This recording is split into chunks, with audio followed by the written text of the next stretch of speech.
Hi there, it's Beth. I thought I'd do another quick walk around my garden this morning to show you some of the things that are in bloom.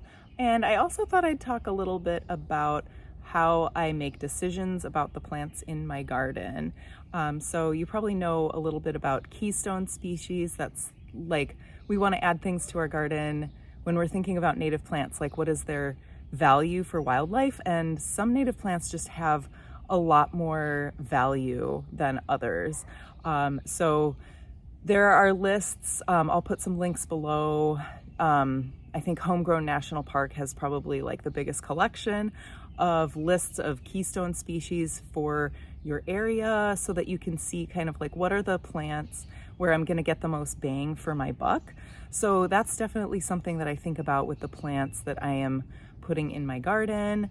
So I wanted to talk a little bit about that. Also just talk about, I think I mentioned last week that there's just a lot of area here and it's a new garden and not everything is like looking perfect right now. I'm kind of like tackling things one area at a time. So I just wanted to share a little bit about how I'm doing that and what's going on in some different parts of it. And then of course, just kind of show you what are some of the things that are blooming. So come on in and let's take a look around. So the biggest keystone species in my yard is this red maple. I've also got a street tree that's an oak, but it's a street tree.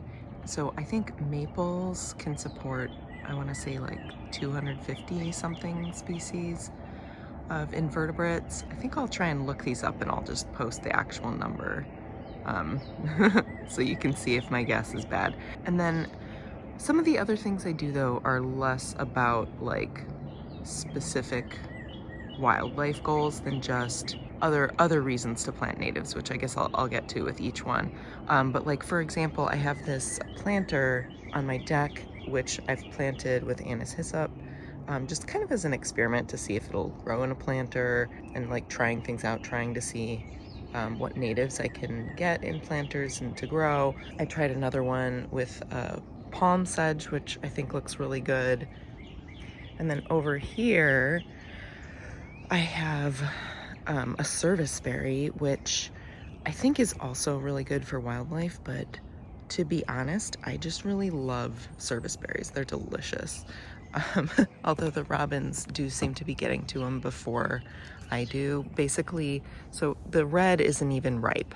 They do turn like a purple black, but the robins are coming over here every day and nipping off any of the red berries, but I'm gonna fight them for the rest. So I just really love them. They're delicious. So that's kind of why I got the serviceberry.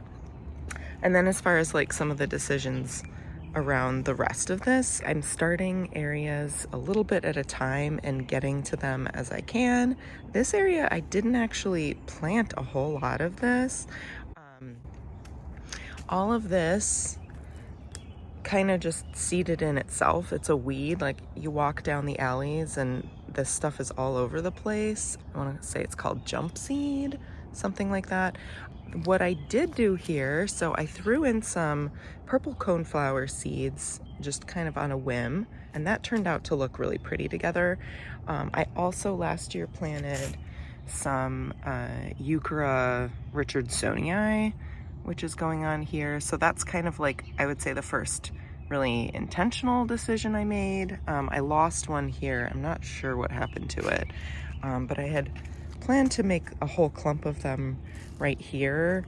And then, yeah, everything else is kind of like accidental in here. And at some point, will I come in here and make this look prettier? Yes. But for right now, it keeps the weeds away and it's got great wildlife value because it's providing soft landings for any invertebrates that can use that serviceberry for their life cycle. Another thing I've done in terms of keystone species, last year I planted this sad little Charlie Brown tree. This is a dwarf chinkapin oak, and I actually thought it died over winter because I forgot to put a little fence around it to keep the rabbits off it.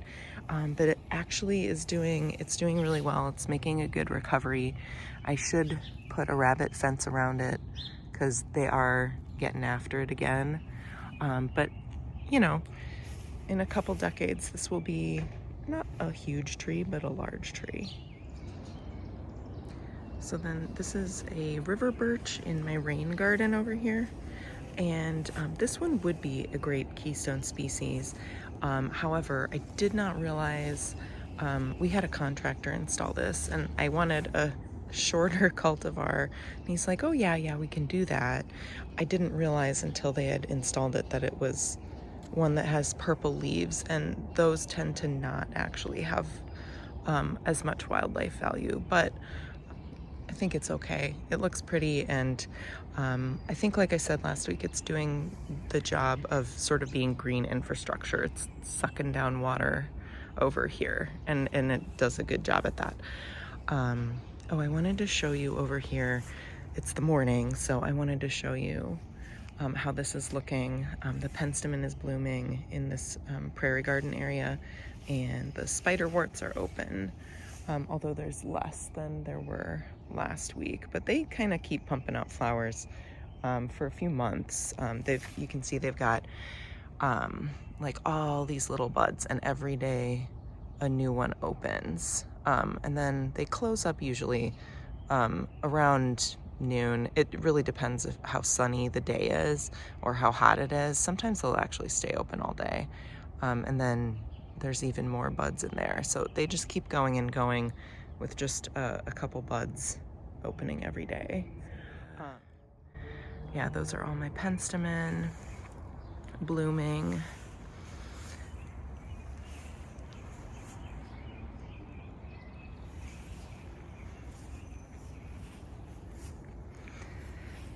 And then this kind of lighter, almost yellowish foliage is mountain mint, which I think should be going in a week or two here. Actually, yeah, some of these are even opening already, I think. But this is a great plant for wildlife.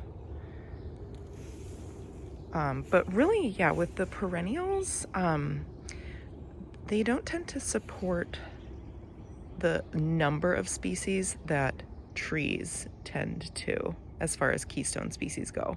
I'm looking at it as soft landings, as food for pollinators, and as stems for insects to overwinter. Oh, hello. And that's kind of their value. So this is why I also don't get too hung up on 100% only native plants, because really there's a lot of benefit in even just having areas that are not being mowed. So all the insects that are living in here, you know, I leave them alone, whether the plants are native or not. And then, yeah, I think just the purple or blue, whatever you want to call it, and the white is so pretty at this time of year. And then you can see behind it, I have this row of yews that I'm hoping kind of get taller and turn into a hedge. We'll see. But they kind of provide a background for the perennials. That's kind of the idea, at least.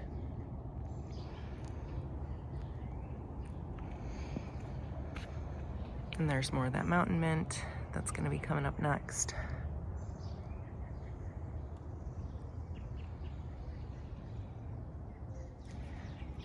And over here, you can really see someone's been going to town on these violets, which I love to see.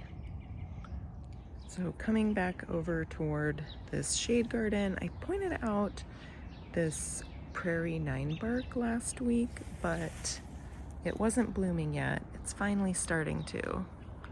So this is another species that's great for wildlife. It is a shrub, and it gets pretty big. This one's a baby. And then I also, another species back here, I've got a crab apple. That's another one that's a really good keystone species.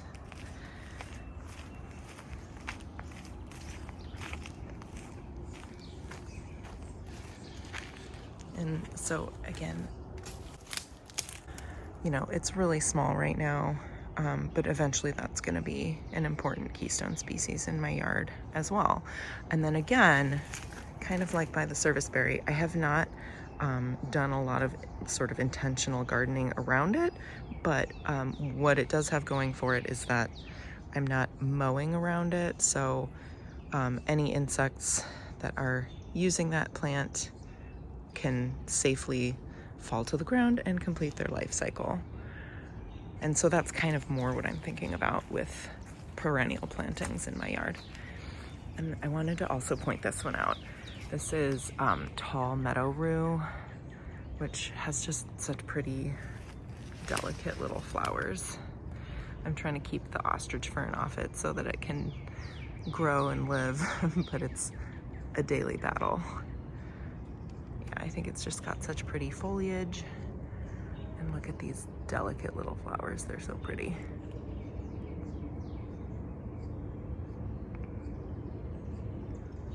Oh, and then the other tree that's back here, well, this sumac keeps wanting to come back. I don't like sumac because just they keep suckering and it's kind of a pain. It's a large garden for me, but relatively small for a plant like a sumac. They just sucker and they go all over the place. But anyway, my pawpaw, I don't actually know how many species it supports. I'll look it up and put the number here. But again, this one I planted actually because I just wanted to try pawpaw fruit. It is the host plant for zebra swallowtail butterflies, so I come out here every day looking to see if anyone found it. So far, I don't think so.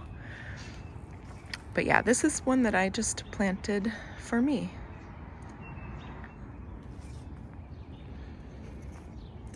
Oh, and then this is getting so close. I love these. I think this is one of my favorite plants in the garden, the black cohosh. I can't wait till it's blooming. It's so pretty. So one more thing I almost forgot to mention, I need your help with this area out in front. So this ugly weed dirt patch here, I had prematurely killed the grass, I think, and I was gonna just temporarily throw down some seed of prairie sundrop, a little over optimistically, probably because that's a full sun plant and this area is pretty shady.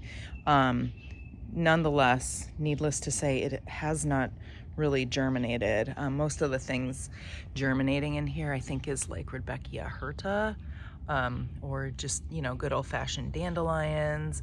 So anyway, I'm not sure what to do with this area for now. I mean, eventually it's probably gonna be full of things that can do like part shade, like I've got going on here.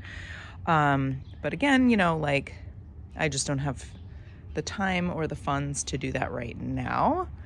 So if you have ideas of, I don't know, maybe some annuals or something that I could throw down here that like part shade, let me know, because this is really ugly and the dirt is like washing away. Okay.